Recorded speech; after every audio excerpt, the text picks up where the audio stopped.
Okay, here we go.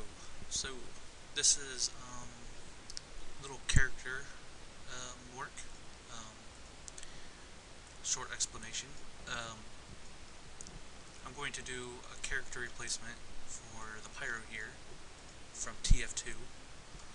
Um, and taking into this account a lot of different design philosophies that come into working with TF2 inside of TF2's theme, but also the character I'm actually modeling is from the video game Guilty Gear, which is a fighting game, and very quite different from TF2 in essence.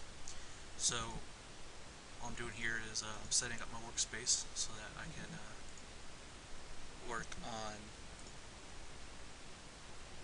where to go. No, yeah. So I can work on the character that I need to. I drew this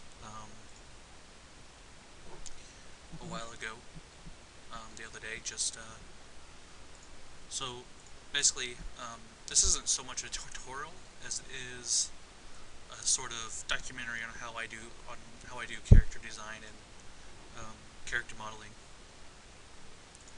And this is so weird.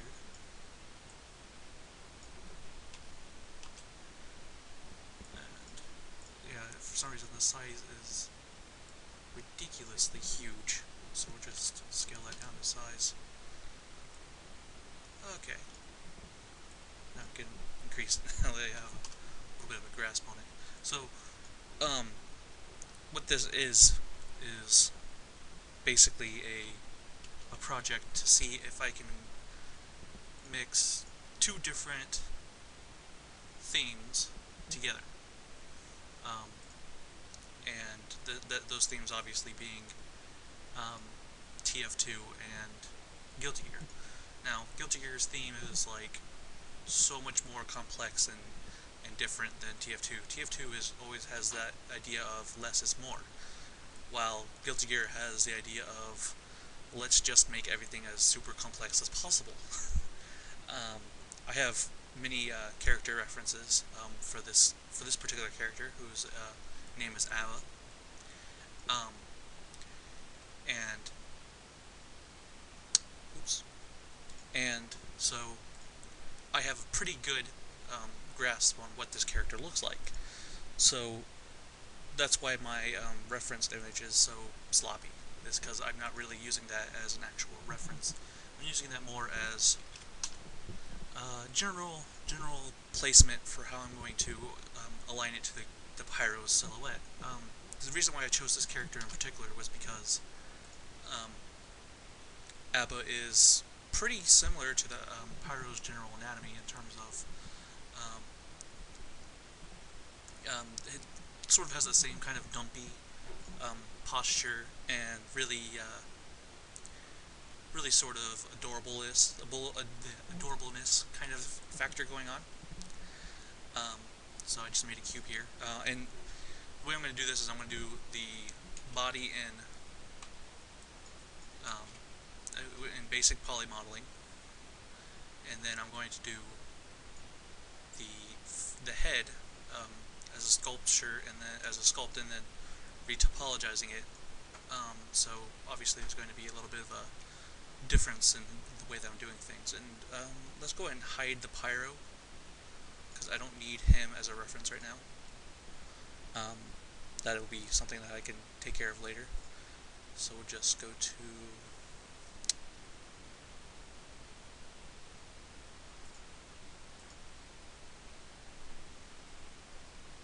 here we go. There. And of course, since I use this, I can reselect the pyro whenever I want and have him and turn it back on to show. So he's there. We're just not paying attention to him right now. So, um, and first thing I'm going to do here is I want to go into my 4 view, and I'm going to line up my cube so that it is lined up in both of my views. Yeah, you see my two images aren't exactly lined up, and I can fix that in In fact, I have to fix that if I'm going to do this properly. So let me get my sizes worked out again. And this is just going to require a little bit of finessing.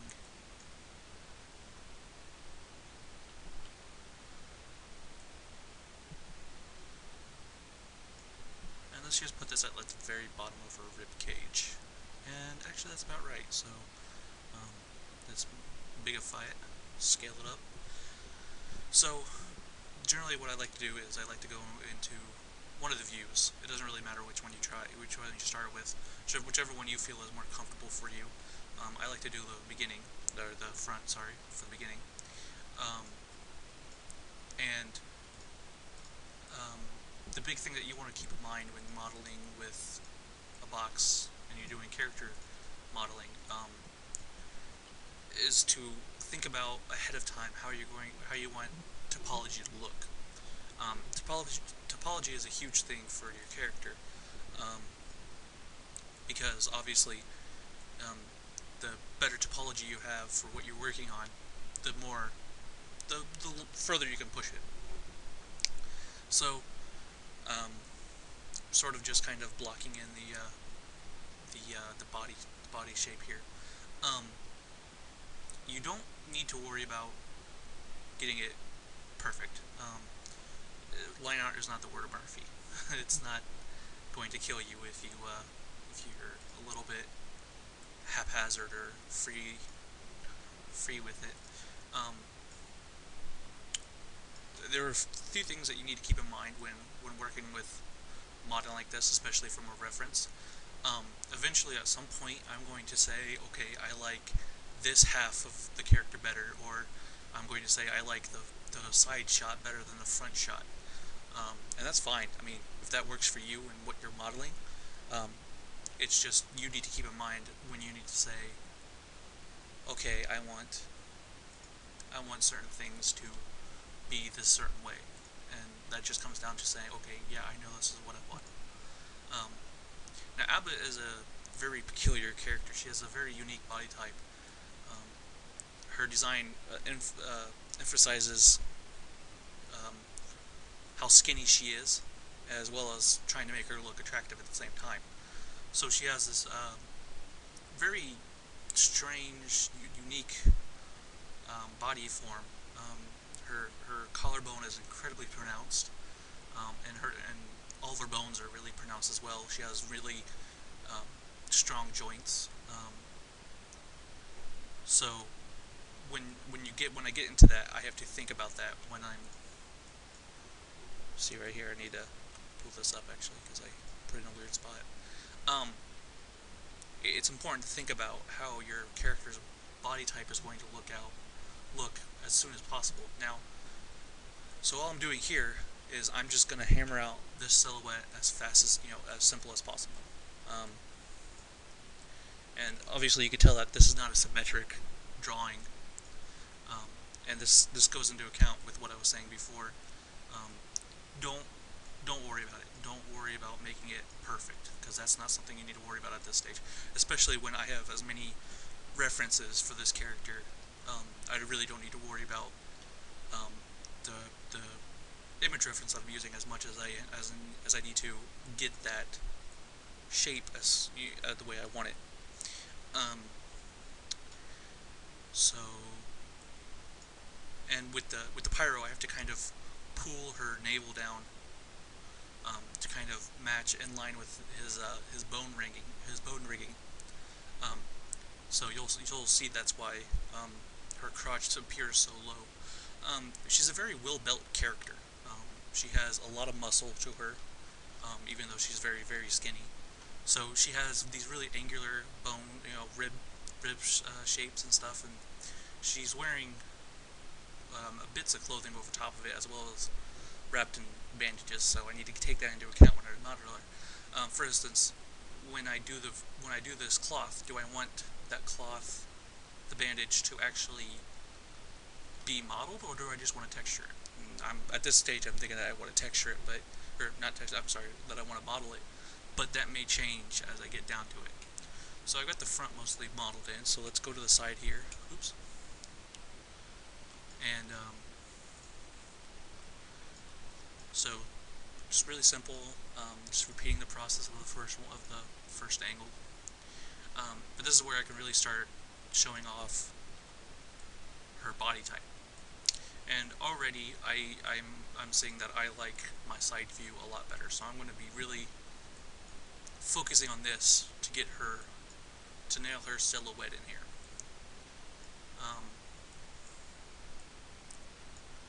So you just have to. Right now, I'm not going to worry about her breasts. I'm just going to focus on her rib cage and her general silhouette. The breasts, generally, I like to do after I get the rest of her body shape in. And the reason for that is that the shapes can be really interesting to to topologize. They're basically a nightmare if you don't know what you're doing, and can take a lot of work and finessing to get just right. So now you can see that the hips and stuff are about lined up, but they're not quite lined up. So I'm gonna have to fuss with that a little bit. But but at this stage, I think we can actually start um, really pushing everything back into place where we want it. So basically, I have a pretty basic mesh right now. Now there are two things that you want to do at this point, and there's a few edge loops that I almost always end up putting into my model at this around this stage. Is I put one around down her side, and one. There's also going to be one in the middle, but that's because I'm going to mirror the character at some point. But probably before I do the arms, since her arms are different on both sides. Um, uh, so I have the one in the middle, the one halfway between the middle and her side, and then one going down the side. And the one that's going down the one that's in the middle here will end up also being on the back, and that will give us the topology that we need to hammer out the back there. So we'll go ahead and get her crotch a little bit in here to try and finish off the shape of her just right. And this will give me a lot of leeway when I'm doing the legs later. In fact, I will be doing the legs before the hands because this character has asymmetrical hands and arms. So we'll be doing that first when we get to the limbs. Let's go ahead and throw in our basic loops.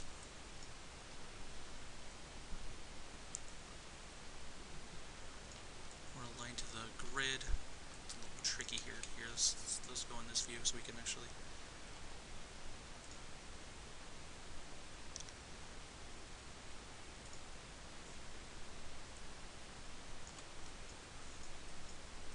Alright, so you can see that the asymmetrical drawing that I have is obviously causing issues, because now our body is not quite symmetrical.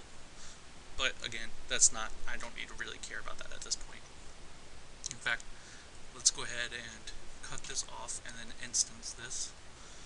Instancing is a nice little tool to help you visualize what you're doing without actually having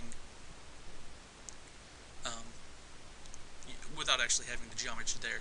So you can do a lot. You can fuss with it. The only thing you have to keep in mind is that whatever you do to the instance won't affect the original. So you have to keep that in mind before you go touching stuff. So I'm just going to go to duplicate special down here, open up the options toolbox, click instance, and duplicate special. There we go. And let's go ahead and hide this so that let's make a layer for it.